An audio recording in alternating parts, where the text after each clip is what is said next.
이름은 서문주.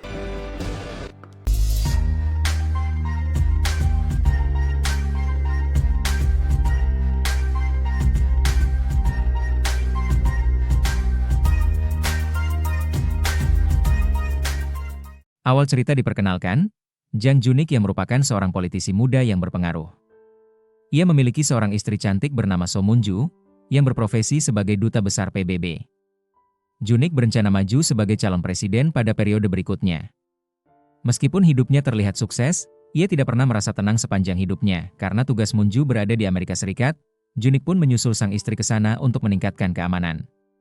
Ia khawatir karena Moon-ju mendukung penuh kebijakan reunifikasi yang tengah ia perjuangkan, yaitu menyatukan kembali Korea Utara dan Korea Selatan. Moon-ju sempat bertanya mengapa pengamanan dirinya diperketat, padahal ia hanya ingin beraktivitas bebas seperti biasa.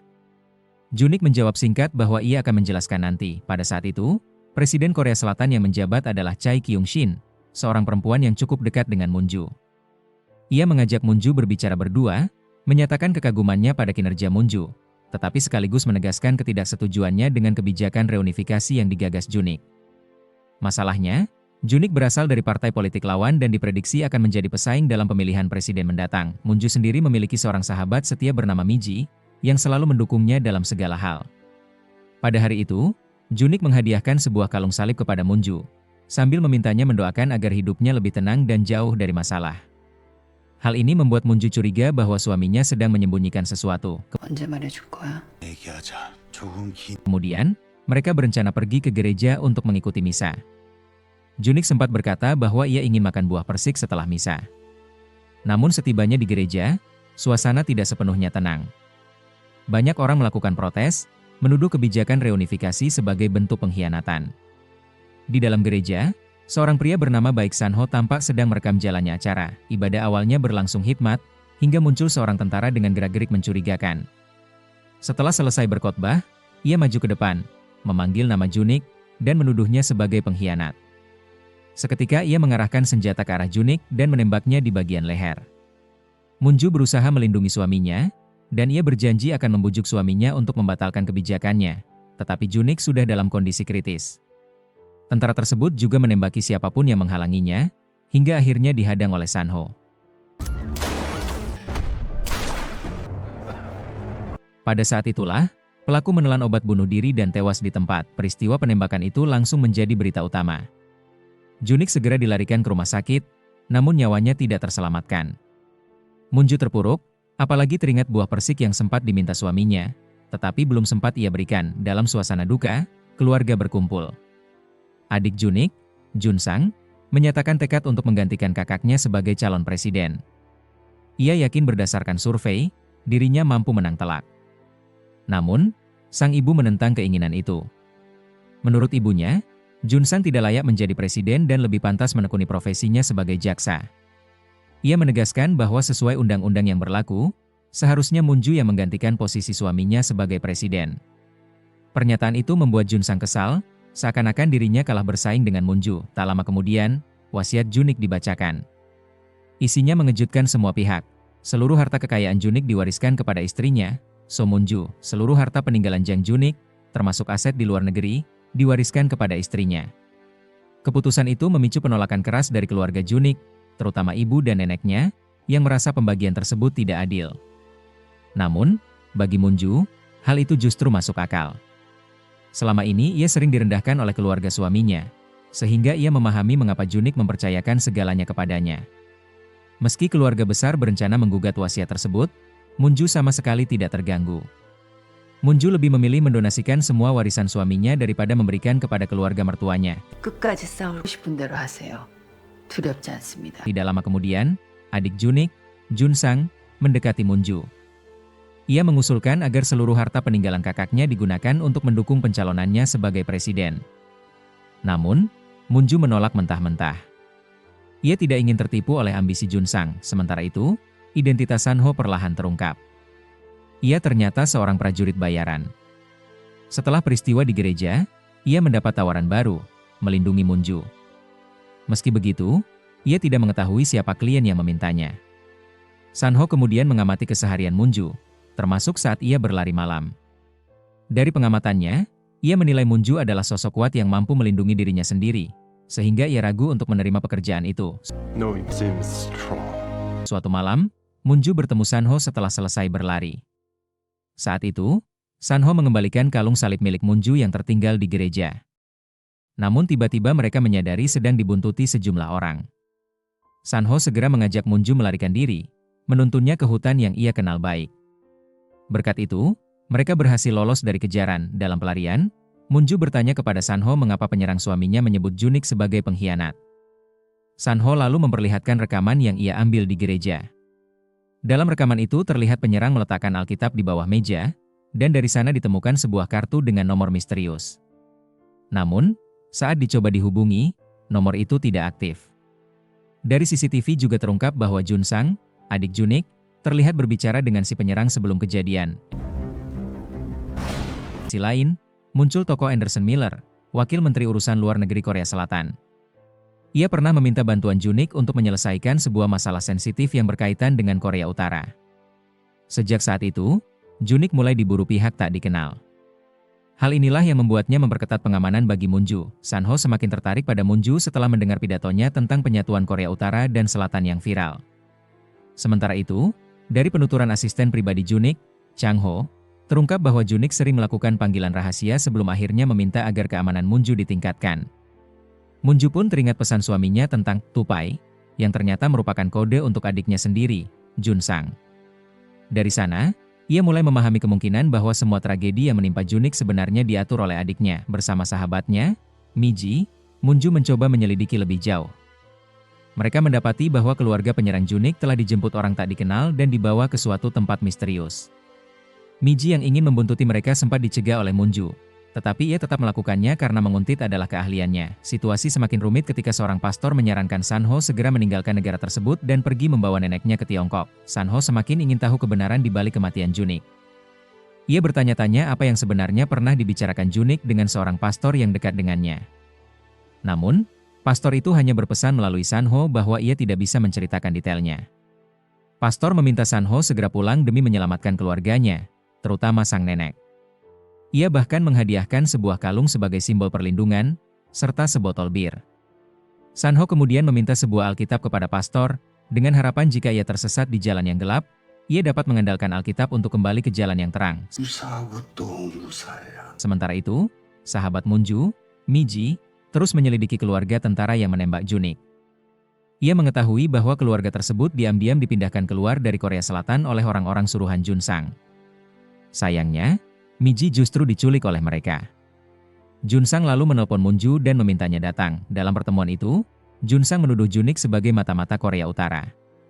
Ia bahkan mencoba memanipulasi Munju agar mendukung pencalonannya sebagai presiden dengan janji akan menutup rapat semua tuduhan itu. Junsang juga sempat mengatakan bahwa Sanho adalah seorang tentara bayaran yang hanya menjalankan perintah sesuai dengan siapa yang membayarnya. Ia pun mencurigai kehadiran Sanho pada saat penembakan Junik. Namun, Munju menolak dan menegaskan bahwa ia percaya pada suaminya.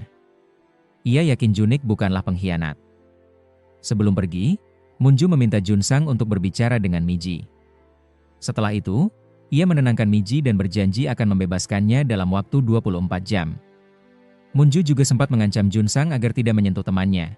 Jika tidak, ia akan bertindak. Di sisi lain, Sanho menemukan kembali kartu nama berisi nomor misterius yang diselipkan dalam Alkitab pemberian pastor. Ia khawatir keselamatan pastor terancam, sehingga memutuskan kembali ke gereja. Sementara Munju juga datang menemui pastor dan ketika ia masuk, ia mendapati ruangan berantakan. Pastor ternyata sudah tewas dan Sanho juga berada di sana. Sanho menenangkan Munju dan memperingatkannya untuk diam karena ada orang yang sedang mengawasi mereka. Kemudian muncul seorang pelaku yang menghabisi pastor. Sanho meminta Munju untuk tetap berada di dalam kamar, sementara pertarungan terjadi di antara mereka.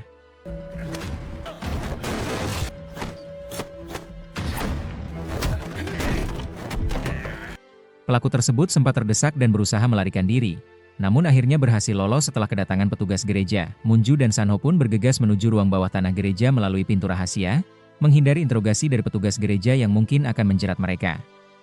Di saat bersamaan, Im Ok-son, ibu Junik, didatangi utusan presiden. Ia diberitahu bahwa putranya kemungkinan besar adalah mata-mata Korea Utara. Ok-son menolak percaya, Namun sang utusan menegaskan bahwa penyelidikan pemerintah sudah menemukan bukti kuat. Ia juga memperingatkan Okson agar berhati-hati terhadap seorang pria bernama Sanho, yang fotonya diberikan sebagai orang berbahaya. Munju sendiri mulai curiga kepada Sanho, karena ia selalu berada di tempat kejadian setiap tragedi terjadi. Namun Sanho menantang balik, jika Munju tidak percaya, mengapa ia masih mau bersamanya? Ia kemudian menunjukkan benda yang dititipkan pastor, sebotol bir. Saat dibuka, ternyata di dalamnya tersembunyi sebuah pena. Di dalam pena itu terdapat foto dan surat. Foto tersebut memperlihatkan sebuah pulau dan sebuah kapal yang pernah disebut oleh Anderson Miller, wakil Menteri Luar Negeri, ketika ia meminta bantuan kepada Junik. Kapal misterius yang menjadi inti masalah ternyata adalah milik Korea Utara. Berdasarkan pengamatan Amerika Serikat, kapal itu diyakini membawa muatan nuklir. Kekhawatiran muncul bahwa suatu saat kapal tersebut bisa saja meluncurkan serangan nuklir. Anderson sempat meyakinkan bahwa semuanya aman, namun kekhawatiran negara adidaya itu semakin besar hingga mereka mengadakan rapat darurat. Dalam pertemuan itu, Amerika Serikat bahkan menyatakan siap menembakkan nuklir ke arah Korea Utara sebagai langkah pencegahan. Anderson mencoba menjelaskan kebenaran, tetapi suara dan peringatannya tidak lagi didengar. Ia bahkan dilarang masuk ke ruang kerja sama. Panik, ia akhirnya meminta bantuan Junik, karena ia tahu hanya Junik yang memiliki tujuan sama dengannya, mendamaikan Korea Utara dan Korea Selatan. Namun kini, keberadaan Anderson pun tidak diketahui. Bisa jadi ia sedang bersembunyi demi menyelamatkan nyawanya. Di sisi lain, Baek Sanho ternyata memiliki keluarga di Korea Utara. Munju sempat menyarankan agar Sanho kembali menyelamatkan keluarganya sebelum perang pecah. Namun saat Sanho hendak berangkat, Munju mengatakan bahwa tugasnya cukup sampai di situ, sementara dirinya yang akan melanjutkan perjuangan. Munju pun berterima kasih atas segala bantuan Sanho. Munju kemudian menemui Presiden Korea Selatan saat itu, Kyung Shin. Ia berhasil masuk ke dalam mobil sang presiden dan menyerahkan surat Anderson yang ditujukan kepada Junik. Namun tanggapan presiden tidak sesuai harapan. Kyung Shin justru mengatakan bahwa kematian Junik adalah bagian dari rencana Amerika Serikat, karena Junik dianggap mata-mata. Ia menyarankan Munju untuk tidak ikut campur dan segera pergi ke luar negeri. Bahkan, pengunduran diri Munju sebagai duta PBB disebut bukan keputusannya sendiri, melainkan pemecatan halus dari jabatannya. Munju pun kecewa, merasa selama ini ia salah menaruh kepercayaan. Ia akhirnya memutuskan untuk bergerak sendiri tanpa bantuan presiden. Sementara itu, Sanho yang sempat berlayar menuju Korea Utara justru terhenti di Tiongkok. Ia mencoba mencari kapal lain, namun di perbatasan situasi sangat berbahaya. Banyak orang yang nekat berlayar justru kehilangan nyawa. Setelah berpikir panjang, Sanho membatalkan niatnya kembali ke Korea Utara.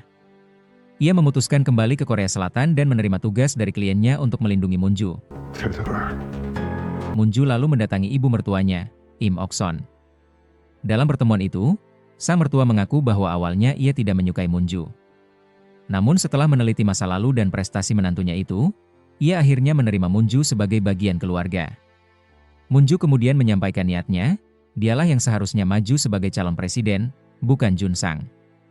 Ia bahkan berjanji, bila mendapat mandat itu, seluruh harta warisan Junik akan ia serahkan kepada mertuanya. Okson kemudian menunjukkan catatan kuliah milik Munju, di mana tertulis bahwa cita-citanya adalah menjadi presiden. Setelah mendengar keyakinan Munju, Im Okson pun setuju untuk bekerja sama dengannya. Kesepakatan pertama mereka adalah membebaskan asistennya, Miji yang saat itu masih ditawan Jun Sang. Munju bergerak menuju rumah Pak Kim, seorang penulis yang dulu kerap menjadi tempat diskusi politik. Walau banyak karya yang ditulisnya, untuk urusan politik, tulisannya jarang dipublikasikan. Pak Kim penasaran dengan maksud kedatangan Munju. Saat itulah Munju menjelaskan bahwa ia ingin menemukan dalang di balik kematian suaminya.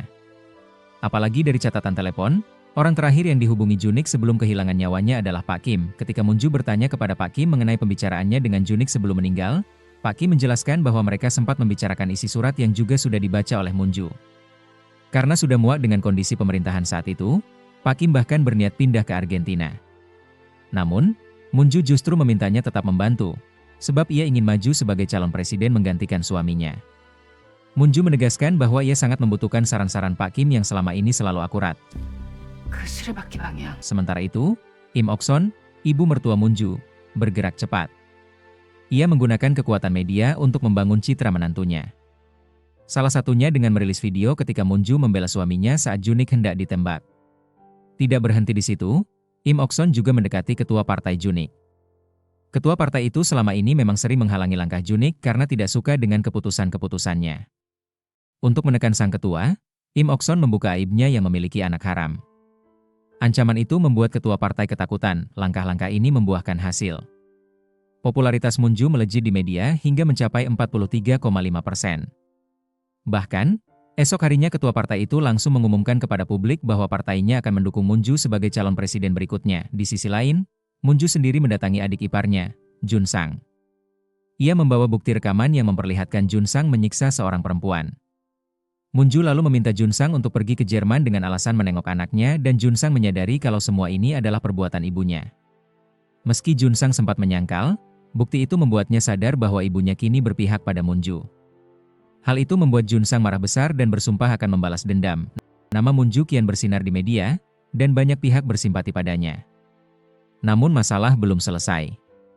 Chang Hee masih berusaha mengakses alamat komunikasi rahasia antara Junik dan Anderson, yang terkunci dengan sandi. Sementara itu, Im Ok-son menyiapkan pidato untuk Moon-ju dan memintanya membacakan sesuai naskah yang sudah ia tulis. Di saat bersamaan, ketua partai memperingatkan Im Ok-son bahwa Amerika tidak menyukai Moon-ju. Mereka khawatir Moon-ju akan mengikuti jejak Junik yang ingin menyatukan Korea Selatan dan Korea Utara. Bahkan, Sanho yang baru kembali ke Korea Selatan juga mendengar kabar kalau Moon-ju akan melakukan kampanye perdananya segera. Ia segera memperbarui kontraknya untuk kembali melindungi Moon-ju, meski masih bertanya-tanya siapa sebenarnya pihak yang mempekerjakannya. Sanho kemudian mendatangi tempat yang akan dijadikan kampanye Moon-ju dan mengecek situasi sekitar yang dianggap berbahaya. Keesokan paginya, Moon-ju menerima telepon dari Kyung-shin, Presiden Korea Selatan. Sang presiden marah karena merasa dikhianati. Bagaimana mungkin Moon-ju tiba-tiba mencalonkan diri sebagai presiden? Meski begitu, ia tetap memperingatkan Moon-ju bahwa orang Amerika bisa saja mengincarnya. Hari itu, Moon-ju memulai rangkaian kunjungan publik. Pertama, ia mendatangi pemakaman nasional. Di sana, ia mendapat sambutan hangat dari rakyat yang memberi dukungan penuh. Sanho dari kejauhan terus mengawasinya untuk memastikan keamanan, namun ancaman nyata segera muncul. Dalam agenda berikutnya, Moon-ju dijadwalkan naik kereta. Sanho mendapat informasi bahwa sebuah perangkat berbahaya telah dipasang di dalam kereta. Ia mencoba menghubungi Moon-ju, tetapi teleponnya tidak diangkat. Saat berhasil terhubung melalui Chang Hee, Sanho memperingatkan agar Moon-ju jangan masuk ke kereta. Sayangnya, Moon-ju sudah terlanjur masuk bahkan sudah duduk di kursinya. Dengan nada serius, Sanho meminta Moon-ju tidak bergerak sedikit pun dari tempat duduknya apalagi berdiri. Ia berjanji akan segera menyusul ke pemberhentian berikutnya, sembari meminta Moon-ju segera menghubungi pihak kepolisian. Kini, nyawa Moon-ju berada di ujung tanduk. Chang Hee segera melaporkan situasi genting itu kepada Im Ok-son, ibu mertua Moon-ju. Sang mertua langsung mengingatkan agar Moon-ju dijaga ketat dan tidak terjadi sesuatu yang buruk padanya. Sanho pun bergegas menuju lokasi. Setibanya di dalam kereta, Sanho mendapati Moon-ju masih duduk tenang, mengikuti instruksinya. Ia lalu membongkar kursi Moon-ju, dan benar saja, di bawah kursi terdapat bom, lengkap dengan paku yang dirancang untuk melukai penumpang di sekitarnya. Polisi segera datang, meminta Sanho mengamankan para penumpang lain dan tim penjinak bom baru datang 10 menit lagi padahal waktu tersisa tinggal 6 menit. Mereka sempat berbincang santai, hingga terungkap bahwa Moon-ju pernah kehilangan bayinya dan kini hidup seorang diri. Sanho berusaha menenangkannya, menggenggam tangannya, dan berjanji bahwa semuanya akan baik-baik saja. Dengan tenang, ia memindahkan Moon-ju secara perlahan dari kursinya, lalu duduk di kursi yang sebelumnya ditempati Moon-ju. Beruntung, Moon-ju berhasil keluar tepat waktu. Sanho lalu mengambil alih kursi Moon-ju, menanggung risiko bom itu seorang diri. Ledakan pun terjadi beberapa detik kemudian. Moon-ju sempat terkejut dan takut Sanho tidak selamat, namun ia lega ketika melihatnya keluar dengan hanya luka ringan di kakinya. Keduanya segera mendapat pertolongan medis. Meski begitu, Moon-ju tetap melanjutkan agenda kampanyenya hari itu karena tidak ingin mengecewakan para pendukungnya. Sesampainya di lokasi acara berikutnya, ia meyakinkan ibu mertuanya bahwa dirinya baik-baik saja dan siap berpidato. Moon-ju pun tampil di hadapan publik. Berbeda dari naskah yang disiapkan ibu mertuanya, ia memilih menyampaikan pidatonya dengan kata-katanya sendiri. Moon-ju menceritakan latar belakangnya sebagai orang luar negeri yang akhirnya menjadi warga Korea setelah menikah dengan Junik, serta tekadnya mewujudkan impian sang suami untuk menyatukan Korea Selatan dan Korea Utara. Pada malam itu juga, Moon-ju secara resmi menyatakan pencalonannya sebagai presiden berikutnya. Dukungan publik pun semakin deras, termasuk dari ketua partai dan ibu mertuanya. Munju tersenyum kepada Sanho yang selalu mengawasinya dari kejauhan. Terungkap bahwa Sanho telah beberapa kali menolong Munju saat menghadapi kesulitan, baik ketika penembakan suaminya di gereja maupun saat Munju kesulitan mendaki, di mana Sanho diam-diam membantunya. Setelah pidato selesai, Munju dan Sanho dimintai keterangan dari kepolisian atas peristiwa ledakan di kereta. Dari sini mulai muncul perhatian dari Munju terhadap Sanho yang rela mengorbankan nyawanya untuknya. Bahkan ia tidak bisa tidur memikirkan hal tersebut dan pergi ke gereja. Sanho kembali muncul di gereja tempat Munju berdoa. Munju bertanya mengapa Sanho selalu hadir di saat-saat genting. Sanho pun jujur, ia memang mendapat tugas dari seorang klien untuk melindunginya. Namun kini, ia menawarkan diri menjadi pengawal pribadi Munju. Alasannya sederhana, mereka berdua memiliki tujuan yang sama, yaitu menghentikan perang dan mewujudkan perdamaian di semenanjung Korea. Munju menyetujui tawaran itu. Keduanya pun menjalin kesepakatan baru sebagai sekutu. Namun, ancaman besar masih menggantung. Kapal selam misterius milik Korea Utara masih berlayar, dan kabar mulai beredar bahwa nuklir telah ditembakkan, meski belum jelas apakah itu berasal dari Korea Utara atau justru Amerika. Setelah pertemuan yang berlangsung sehari sebelumnya, Munju masih menyimpan rasa ragu terhadap Sanho, meskipun pria itu dengan jelas menyatakan keinginannya untuk menjadi pengawal pribadinya. Keraguan tersebut membuat Munju merasa perlu mencari kepastian. Ia kemudian meminta bantuan kepada Chang Hee dan Mi Ji agar mereka melakukan penyelidikan lebih jauh mengenai latar belakang serta masa lalu Sanho. Dari hasil penyelidikan itu, Chang Hee justru mulai merasa curiga. Ia menduga bahwa ada kemungkinan Sanho adalah mata-mata Korea Utara. Kecurigaan itu muncul karena Sanho ternyata pernah bekerja sebagai tentara bayaran di Amerika Serikat, sebuah profesi yang penuh risiko dan sering berhubungan dengan berbagai operasi berbahaya. Walaupun begitu, ada sisi lain yang tidak bisa dipungkiri. Saat Munju menerima sebuah pesan elektronik dari seorang pria yang bernama Samuel. Pria itu berkata, jika ia harus memilih siapa yang menjadi pelindung ibunya maka ia akan memilih Sanho. Menurut pria itu, Sanho siap mempertaruhkan nyawanya untuk menyelamatkan orang lain. Pria itu lalu menceritakan sebuah kisah tentang Sanho pada 2008 di Paris. Ketika sebuah klub malam di Paris diserang, ada putri seorang miliarder yang menjadi target. Sanho diberi kontrak untuk melindunginya. Ia mempertaruhkan nyawanya dan berhasil mengeluarkan gadis itu tanpa terluka sama sekali. Karena itulah pria itu menyarankan, jika Munju ingin aman, ia harus memilih Sanho. Munju lalu pergi ke sebuah tempat untuk memperbaiki kartu memori yang tampaknya rusak dan meminta seseorang untuk memperbaikinya. Setelah mendengar kabar bahwa Ibu Presiden melakukan perjalanan resmi ke Tiongkok untuk menghadiri sebuah pertemuan penting dengan para pejabat tinggi di sana, Munju memutuskan untuk menemui Pak Im. Dari informasi yang ia dapatkan, kehadiran Ibu Presiden di negeri tersebut ternyata tidak disambut oleh pejabat setempat dan hanya beberapa duta besar Korea. Ia menduga semua pejabat Cina sedang berkumpul di Wisma untuk menyambut kedatangan Wakil Presiden Amerika. Dalam pertemuan itu, Pak Im menunjukkan kepada Munju sosok penerjemah yang mendampingin Wakil Presiden Korea Selatan. Ia menekankan bahwa posisi penerjemah ini sangat penting, sebab ia menjadi perantara langsung dalam setiap percakapan resmi yang berlangsung. Lebih jauh lagi, Pak Im juga menjelaskan kepada Munju mengenai risiko besar yang mungkin terjadi jika hubungan antara Amerika Serikat dan Korea Utara semakin memanas hingga akhirnya pecah perang. Menurut keyakinannya, dalang utama di balik kematian Junik, suami Munju, sebenarnya bukan pihak lain, melainkan Amerika Serikat sendiri. Karena itulah, Pak Im menasihati Munju agar ia selalu berhati-hati dan menjaga keselamatan dirinya dengan sebaik mungkin. Selain itu, ia juga menekankan bahwa satu-satunya cara untuk bertahan di tengah kondisi politik yang penuh intrik ini adalah dengan berusaha mendapatkan kepercayaan penuh dari rakyat, sebab dukungan rakyatlah yang akan menjadi kekuatan utama bagi Munju. Kembalinya ke rumah, Munju bertemu dengan ibu mertuanya. Sang mertua sudah tahu bahwa Munju berencana pindah ke tempat baru yang lebih aman. Ia menduga bahwa ide itu berasal dari Sanho, lalu memperingatkan Munju agar tidak sampai kehilangan karir hanya karena terpikat oleh Sanho. Munju tetap bertekad untuk mencari tahu alasan sebenarnya di balik kematian suaminya, Junik. Ia merasa bahwa misteri tersebut belum sepenuhnya terungkap dan masih menyisakan banyak pertanyaan. Keyakinannya semakin kuat bahwa jawaban atas semua kebingungannya itu tidak berada di tangan orang lain, melainkan justru ada pada diri Sanho. Karena itu, ia menilai bahwa memahami masa lalu serta maksud dan tujuan Sanho adalah kunci untuk membuka tabir kematian suaminya. Keesokan harinya, Munju benar-benar pindah ke lokasi baru yang direkomendasikan Sanho. Ia membawa serta Chang Hee dan Mi Ji.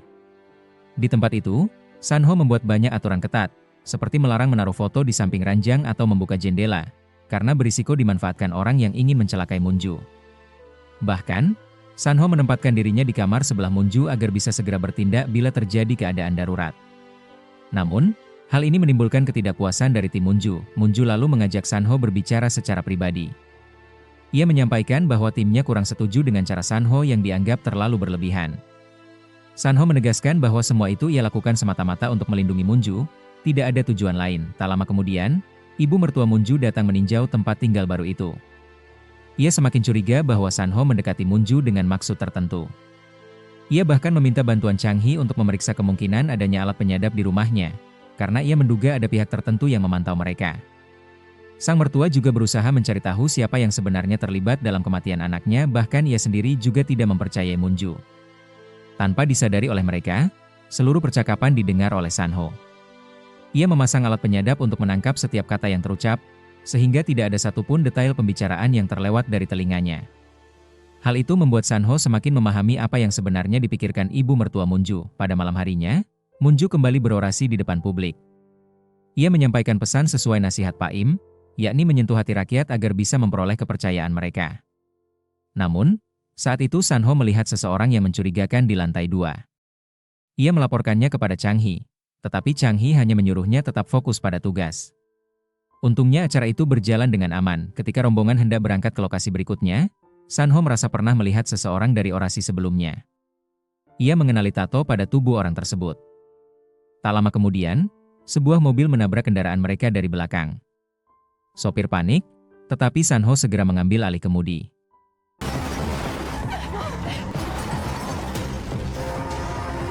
Tidak lama setelah itu, terjadi sebuah ledakan besar di dekat mereka. Beruntung, Sanho berhasil menghindar sehingga Munju selamat. Sanho segera membawa Munju ke ruang bawah tanah, yang dianggap sebagai tempat paling aman untuk sementara waktu.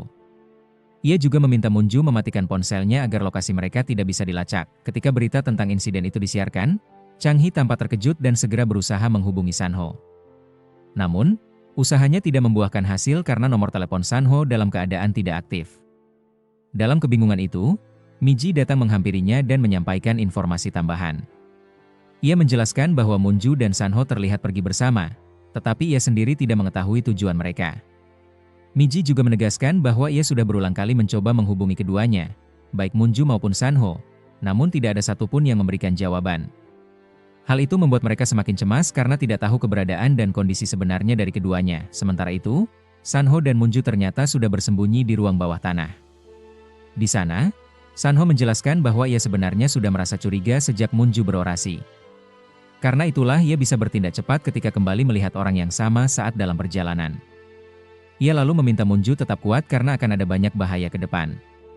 Saat itu, Sanho juga menyadari ada luka kecil di kening Munju dan segera mengobatinya. Setelah kondisi agak tenang, mereka pulang.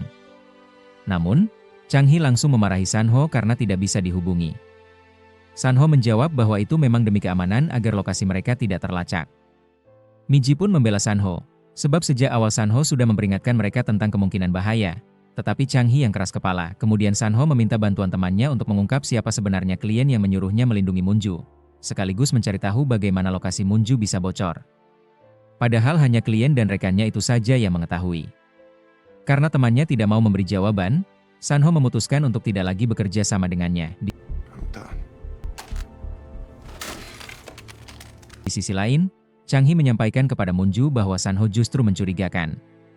Ia menduga semua bahaya yang menimpa Munju mungkin muncul karena kehadiran Sanho, bukan semata-mata karena Munju. Namun, Munju menanggapi bahwa itu hanya spekulasi. Ia meminta Changhi untuk tetap membantunya dengan tulus. Tak lama kemudian, Changhi pergi ke rumah mertua Munju. Di sana, ia menemukan alat-alat penyadap di beberapa ruangan, termasuk di kamar adik Junik.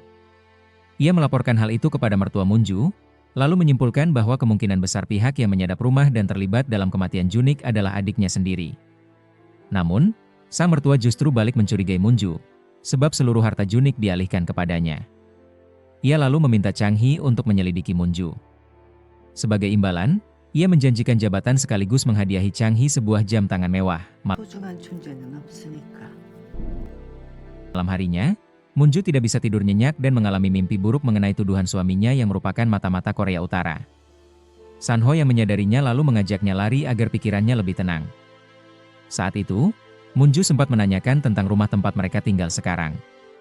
Sanho menjelaskan bahwa itu adalah rumah kenalannya, dan memang sengaja dikosongkan agar Munju bisa tinggal di sana. Walaupun begitu, Munju tetap mengaku belum bisa percaya sepenuhnya kepada Sanho. Sebagai bentuk penghargaan sekaligus tanda bahwa ia mulai menyadari ketulusan Sanho yang rela mempertaruhkan nyawanya demi melindungi, Munju mengambil keputusan untuk mengembalikan kalung yang dulu pernah diberikan Sanho kepadanya. Ia berharap, dengan mengembalikan kalung itu, perlindungan yang selama ini diyakini melekat pada dirinya bisa berpindah kepada Sanho, sehingga lelaki itu senantiasa terjaga dari berbagai bahaya yang mungkin mengancam. Rupanya di dalam kalung tersebut sudah ditaruh alat sadap sehingga Munju bisa mengetahui percakapan Sanho. Keesokan paginya, Chang Hee menelepon Munju. Ia mengatakan telah menemukan ponsel lain milik Junik, yang bukan ponsel utamanya. Di dalamnya, ia menemukan sesuatu yang mengejutkan. Namun, ia tidak memberitahu Munju. Setelah berhasil meretas ponsel itu dan melihat isinya, ia tampak sangat terkejut, lalu buru-buru menghapus jejak dari komputernya sendiri dan meninggalkan ruangan. Di jalan, mobil Chang Hee terlihat oleh Miji. Ia mencoba menelepon, tetapi tidak diangkat. Karena curiga, Miji memutuskan mengikuti mobil Chang Hee. Sementara itu, Munju dan Sanho tiba di kantor, tetapi mendapati bahwa Chang Hee sudah tidak ada dan komputernya terlihat seperti direset. Di saat bersamaan, Miji yang masih membuntuti Chang Hee menyaksikan mobil Chang Hee mengalami kecelakaan hebat hingga terguling-guling akibat barang-barang yang jatuh dari kendaraan di depannya. Tak lama kemudian, Miji datang memeriksa kondisinya dan segera melaporkannya ke rumah sakit. Syukurlah, Chang Hee mendapat pertolongan pertama. Di rumah sakit, ia menyampaikan kepada Munju bahwa kemungkinan besar Junik adalah mata-mata dari Korea Utara. Ponsel cadangan milik Junik sebenarnya ditemukan oleh Miji, lalu diserahkan kepada Munju. Namun, ketika dibuka, ponsel itu sudah direset sebelumnya oleh Chang Hee. Miji kemudian mencoba mencari tahu dengan menanyakan secara langsung kepada Munju tentang apa yang sebenarnya pernah disampaikan Chang Hee sebelumnya. Namun, alih-alih menjawab dengan jujur atau membagikan informasi itu, Munju justru memilih untuk menyimpannya sendiri. Ia merasa belum saatnya mengungkapkan hal tersebut kepada siapapun, termasuk kepada Miji, sehingga pertanyaan itu dibiarkan menggantung tanpa jawaban yang jelas. Tak lama kemudian, Munju menerima pesan misterius yang memintanya datang ke sebuah alamat dan ia mengirim foto di mana seseorang memakai kalung salib yang sama dengan pemberian suaminya. Ia pergi ke sana bersama Sanho. Betapa terkejutnya Munju saat tiba di rumah tersebut. Di sana, ia melihat sejumlah barang pribadi milik Junik, serta foto Junik bersama seorang perempuan dan seorang anak laki-laki. Hal itu mengungkap bahwa Junik ternyata memiliki wanita lain. Anak laki-laki itu kemudian muncul dan memanggil ibunya, mengatakan ada tamu yang datang. Perempuan tersebut, yang bernama Kang Hana, lalu mengajak Munju berbicara berdua. Untuk memberi mereka ruang, Sanho membawa si anak keluar untuk bermain. Kang Hana akhirnya menceritakan semuanya. Saat kejadian di gereja, ia dan anaknya berada di sana dan menyaksikan langsung bagaimana Junik kehilangan nyawanya. Namun, yang membuatnya sakit hati adalah media menyorot Munju dengan citra anggun saat mendampingi suaminya, sementara ia sendiri hanya bisa berteriak histeris dalam kesedihan. Sejak saat itu, ia semakin membenci Munju. Kebencian itu kian dalam ketika Munju melanjutkan perjuangan Junik untuk mencalonkan diri sebagai presiden. Kang Hana mengungkap rencananya, ia akan pindah ke rumah mertua Munju, lalu mengumumkan kepada publik bahwa Junik memiliki anak di luar nikah. Ia ingin menghancurkan reputasi Munju. Ia juga mengatakan bahwa ibu mertua Munju dan nenek Junik sudah mengetahui keberadaannya. Bahkan, kalung salib yang diberikan Junik kepada Munju ternyata merupakan rancangan dirinya. Setelah mendengar semua penjelasan yang membuat hatinya hancur, Munju merasa sangat terpukul. Dalam kondisi emosional, ia melampiaskan kekecewaan dan kesedihannya dengan membuang kalung salib yang selama ini menjadi kenangan dari mendiang suaminya. Bagi Munju, kalung itu seolah sudah kehilangan makna dan justru semakin menambah luka batinnya. Namun, Sanho yang menyaksikan kejadian tersebut tidak tega membiarkan benda berharga itu hilang begitu saja. Ia lalu mengambil kembali kalung tersebut dan menyimpannya, seolah menyadari bahwa kalung itu masih memiliki arti penting yang tidak boleh terbuang. Munju segera pergi menemui ibu mertuanya. Ia menanyakan kebenaran cerita Kang Hana. Sang mertua mengakui bahwa sebenarnya ia seharusnya sudah mengurus Kang Hana dan memintanya pindah ke luar negeri. Namun, ia justru menyarankan Munju agar memanfaatkan situasi ini untuk mencari simpati rakyat demi pencalonannya sebagai presiden. Munju menolak mentah-mentah. Ia menyatakan memutus hubungan dengan ibu mertuanya dan membatalkan kontrak politik yang pernah mereka buat. Ia juga memperingatkan bahwa semua bukti korupsi dan kebusukan sang mertua sudah ia kumpulkan, tersimpan di kotak perhiasan yang pernah diberikan kepadanya. Jika terdesak, Munju siap menggunakan bukti itu untuk melawan. Ia menegaskan tidak ingin lagi melihat Kang Hana. Bahkan sekalipun, tidak lama setelah itu, nenek dari Junik muncul dan justru memperkeruh suasana yang sudah penuh dengan ketegangan. Dengan nada menyalahkan, ia menuding Munju sambil menyiratkan bahwa kini Munju telah mengetahui bagaimana sebenarnya sosok cucunya itu. Mendengar ucapan tersebut, Munju merasa muak dan semakin terbebani dengan situasi yang ada. Dalam kondisi emosional, ia lalu menghubungi Miji agar seluruh harta warisan peninggalan Junik disumbangkan saja untuk tujuan amal.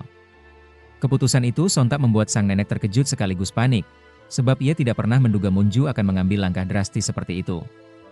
Rasa marah pun memuncak, hingga akhirnya ia kehilangan kendali dan menampar Munju di hadapan semua orang. Setelah pertemuan penuh tekanan itu, Munju meminta Sanho membawanya ke tempat yang tenang. Sanho pun mengajaknya ke sebuah lokasi sunyi. Di sana, Munju mengatakan ia ingin melakukan sesuatu yang belum pernah ia lakukan sebelumnya. Ternyata, ia meminta Sanho untuk mengajarinya cara menggunakan senjata api. Setelah itu, Sanho mulai mengajari Munju. Sebenarnya, Munju belum terlalu mahir dalam hal tersebut karena ia memang belum pernah melakukannya. Namun, Sanho dengan sabar dan cukup intens membimbingnya, membuat suasana terasa sedikit menegangkan. Meski begitu, Munju menunjukkan kemajuan yang cukup pesat, bahkan sejak percobaan pertama. Ia pun berkata kepada Sanho bahwa akhirnya ia mengerti maksud dari cara melindungi yang diajarkan Sanho, karena baru pertama kali menggunakan senjata, tangan Munju terasa kaku. Sanho lalu mengurut tangannya dengan lembut. Sentuhan itu begitu halus, membuat jantung Munju berdebar. Keesokan harinya, Pak I menyampaikan presentasi untuk mengajak para pemuda turun ke jalan melakukan aksi demonstrasi guna mencegah perang. Namun, sebagian dari mereka tidak setuju. Mereka menuduh Pak Im hanya mengada-ada, bahkan menudingnya sebagai provokator. Malam harinya, beberapa orang mendatangi rumah Pak Im untuk memperingatkannya. Mereka mengancam akan melaporkannya sebagai mata-mata dan bahkan sampai memukulinya. Untung saja Pak Im segera dibawa ke rumah sakit. Saat itu, Munju datang menjenguk. Dalam keadaan terluka, Pak Im berpesan agar Munju melanjutkan apa yang ia mulai, karena hanya Munju yang bisa melakukannya. Ia menjelaskan 3 tanda jika perang benar-benar akan dimulai. Pertama, munculnya aktivitas di bunker bawah laut maupun bawah tanah. Kedua, munculnya kapal selam nuklir milik Amerika, USS Michigan. Ketiga, diperdengarkannya lagu bertema Natal di radio militer Amerika. Tidak lama kemudian, datang sekelompok orang dengan maksud untuk menangkap Pak Im. Melihat hal itu, baik Munju maupun Sanho berusaha keras untuk menghentikan mereka dan melindungi Pak Im dari penangkapan tersebut. Namun, dengan wajah yang tenang dan penuh keteguhan hati, Pak Im justru meminta mereka untuk tidak menghalangi.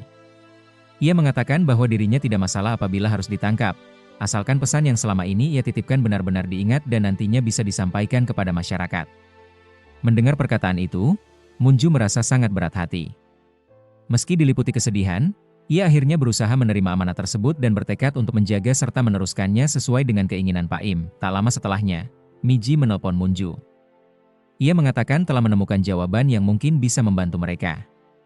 Dari ponsel milik Junik yang sempat ia lihat, Miji menemukan pesan-pesan antara Junik dan Anderson Miller. Dari situlah terungkap awal mula peristiwa tersebut. Ternyata, ada 3 pembelot Korea Utara yang mengungkap keberadaan kapal selam yang diduga membawa nuklir. Hal ini membuat Amerika Serikat panik dan segera melakukan pencarian. Kapal selam itu akhirnya ditemukan, tetapi Miller meragukan kebenarannya. Setelah meneliti lebih lanjut, ia menyimpulkan tidak ada bukti kuat. Ia bahkan ingin mengonfirmasi langsung kepada para pembelot, tetapi sayangnya mereka semua ditemukan tewas. Miller mencoba melaporkan temuannya kepada pemerintah Amerika Serikat, namun tidak digubris. Akhirnya, ia berusaha menyelidikinya sendiri dan meminta bantuan Junik. Dalam penyelidikan, keduanya menemukan bahwa sosok yang diduga terlibat adalah seorang warga Korea Selatan bernama Stella Yang. Miller mendapati paspor Stella aneh karena tidak memuat foto. Hal itu membuat Junik semakin curiga dan berusaha mencari tahu lebih dalam. Sayangnya, sebelum Junik sempat mengungkap kebenaran mengenai siapa sebenarnya sosok Stella Yang, ia justru kehilangan nyawanya terlebih dahulu. Peristiwa tragis itu membuat semua kebenaran yang sudah hampir terbongkar kembali terkubur bersama kepergiannya. Dari titik itulah, masalah yang ada bukannya mereda, melainkan semakin berkembang dan menimbulkan konflik baru yang lebih rumit. Kemudian berita kemunculan kapal selam nuklir Amerika di Korea semakin memperkuat perang akan dimulai. Malam harinya, Presiden Korea yang baru saja selesai berdoa di gereja bertemu dengan seorang pastor. Namun, di balik bilik pengakuan itu ternyata bukan pastor biasa, melainkan Moon Joo yang sengaja menunggunya di sana.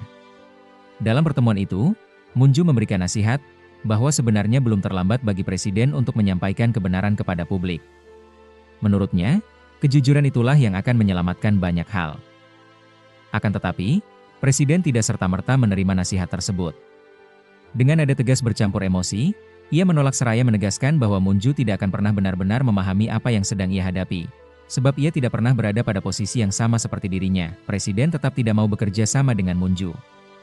Karena itu, Moon Joo kemudian berusaha menemui duta besar Cina di Korea Selatan. Ia bertanya apakah sang duta besar setuju dengan rencana perang yang diprakarsai Amerika Serikat. Sang duta besar menjawab bahwa ia setuju saja, hampir sama seperti jawaban presiden. Ia menegaskan kepada Moon Joo bahwa Moon Joo tidak memahami sepenuhnya situasi yang terjadi. Ia juga memperingatkan bahwa meskipun Moon Joo cerdas dan berani, tetap ada kemungkinan besar ia kehilangan nyawa jika terus bersikeras terlibat. Setelah itu, Moon Joo kembali tampil dalam sebuah orasi di hadapan para pendukung dan masyarakat Korea Selatan. Ia menyampaikan pesan dari Pak Im, bahwa kemungkinan besar akan pecah perang antara Amerika Serikat dan Korea Utara. Dalam pidatonya, ia juga memperingatkan presiden agar berani keluar dari tempat persembunyiannya dan menyampaikan kebenaran kepada publik. 한 가지만 묻겠습니다. 대통령님은 진정 Namun, presiden ternyata telah menyiapkan pasukan untuk menyerang Moon Joo dan San Ho di lokasi itu. Meski demikian, Moon Joo tetap tidak gentar dan terus meminta dukungan dari rakyat. Bahkan, ia melakukan panggilan video dengan Anderson Miller. Dalam panggilan itu, Miller menjelaskan bahwa semua yang terjadi kemungkinan hanya spekulasi Amerika Serikat semata. Menurutnya, Amerika memang sengaja mencari-cari alasan untuk menyerang Korea Utara, karena sejak awal mereka tidak pernah menginginkan perdamaian antara Korea Selatan dan Korea Utara. Salah satu pembelot Korea Utara juga sempat mengaku bahwa ia sebenarnya tidak tahu pasti keberadaan kapal selam yang dimaksud. Ia hanya mengulang kata-kata dari atasannya tanpa benar-benar memverifikasi. Sementara itu, orang-orang suruhan presiden bergerak untuk menembak Moon Joo. Untung saja San Ho sigap. Ia segera menarik Moon Joo masuk ke mobil dan melarikan diri. Para penyerang menembak berkali-kali, namun tidak mengenai sasaran. Moon Joo dan San Ho akhirnya kabur melalui jalur laut menggunakan sebuah kapal. Sayangnya, salah satu peluru sempat mengenai tangan Moon Joo. Meski terluka, ia menenangkan San Ho bahwa dirinya baik-baik saja. Setelah tiba di tempat aman, San Ho mengobati luka Moon Joo. Ia meminta Moon Joo menarik napas dalam-dalam dan menggigit sesuatu agar rasa sakitnya berkurang. Usai itu, ternyata San Ho sendiri juga terluka dan ia pun mengobati dirinya. Tidak lama kemudian, presiden akhirnya keluar dari tempat persembunyiannya dan menggelar konferensi pers. Ia meminta masyarakat untuk tidak terprovokasi oleh perkataan Moon Joo. Ia mengakui memang ada rencana serangan terhadap Korea Utara, tetapi ia menegaskan bahwa semuanya akan ditangani dengan baik sehingga rakyat tidak perlu khawatir dan tetap menjalani aktivitas seperti biasa. 정부를 믿고 Namun, berita wawancara Anderson Miller kemudian tersebar luas. Isinya membuat rakyat Amerika panik, sehingga pemerintah mereka tetap memutuskan untuk segera melancarkan serangan terhadap Korea Utara malam itu juga. Sementara itu, Moon Joo dan San Ho bersembunyi di sebuah tempat yang hanya diketahui oleh San Ho. Di sana, Moon Joo sempat kesulitan mandi karena tubuhnya terluka, sehingga San Ho membantu memandikannya, bahkan sampai mencuci rambutnya. Perlakuan penuh perhatian itu membuat Moon Joo mulai menaruh hati kepada San Ho.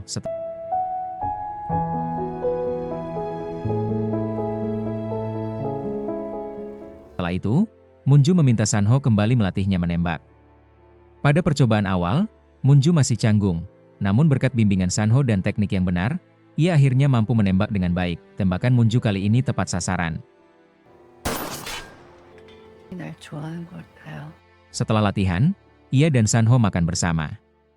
Seperti biasa, San Ho yang menyiapkan hidangannya. Untuk pertama kalinya, nafsu makan Moon Joo kembali. Ia bercerita bahwa sebelumnya ia kehilangan selera makan sejak kehilangan anaknya. Dalam percakapannya dengan San Ho, Moon Joo kemudian membuka sebuah rahasia masa lalu yang sangat menyedihkan. Ia menceritakan bahwa dirinya pernah mengandung seorang anak laki-laki. Namun, ia hanya menegaskan bahwa anak itu telah hilang dari kehidupannya. Moon Joo juga mengenang masa-masa kehamilannya, ketika ia kerap mengidam buah persik. Kenangan itu semakin menyayat hati ketika ia teringat saat berkunjung ke rumah simpanan suaminya. Di tempat itu, Moon Joo sebenarnya hanya ingin merasakan kehidupan yang selama ini dimiliki oleh simpanan suaminya. Ia teringat bagaimana di rumah perempuan itu terpajang foto-foto kebersamaan dengan anaknya. Gambaran tersebut terasa begitu menusuk hati, terutama ketika ia mengingat kembali momen saat seorang anak memanggilnya dengan sebutan Mama.